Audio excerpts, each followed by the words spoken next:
சபா electricity சென்ட்ரியான் Berhad நிறுவனம் மின்சார விநியோகத்தை அவசரமாக மீட்டெடுக்க கிழக்கு கடற்கரை மாவட்டங்களில் 27 நடமாடும் மின் உற்பத்தி ஜெனரேட்டர்களை பயன்படுத்தியுள்ளது. இந்த ஜெனரேட்டர்கள் பெலூரான், கினபாத்தங்கான், சண்டாக்கான், சம்பூர்ணா, தாவாவ், லாஹாட் டத்து, தெலுப்பிட் ஆகிய மாவட்டங்களில் முக்கிய வசதிகளான மருத்துவமனைகள், காவல்துறை நிலையங்கள், நீர் சுத்திகரிப்பு ஆலைகள், தீயணைப்பு நிலையங்கள் ஆகியவற்றுக்கு மின்சாரத்தை வழங்கி வருகின்றன. இதனிடையே பெலூரான், கினாபாத்தாங்கில் தலா 7 ஜெனரேட்டர்களும், சண்டாக்கானில் 4, சம்பூர்ணாவில் 4, தாவாவ், லாஹாட் டத்துவில் தலா 2 ஜெனரேட்டர்களும், தெலுப்பீட்டில் 1 ஜெனரேட்டரும் நிறுவப்பட்டுள்ளன.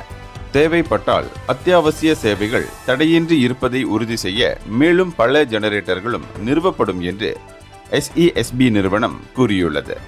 அது மட்டுமின்றி மின்சார மீட்டெடுப்பு பணிகளின் போது பொறுமையுடன் இருந்த பொதுமக்களுக்கு அது தனது நன்றியையும் தெரிவித்துக் கொண்டது. இந்தியர்களின் இதய குரல் மக்களோசை.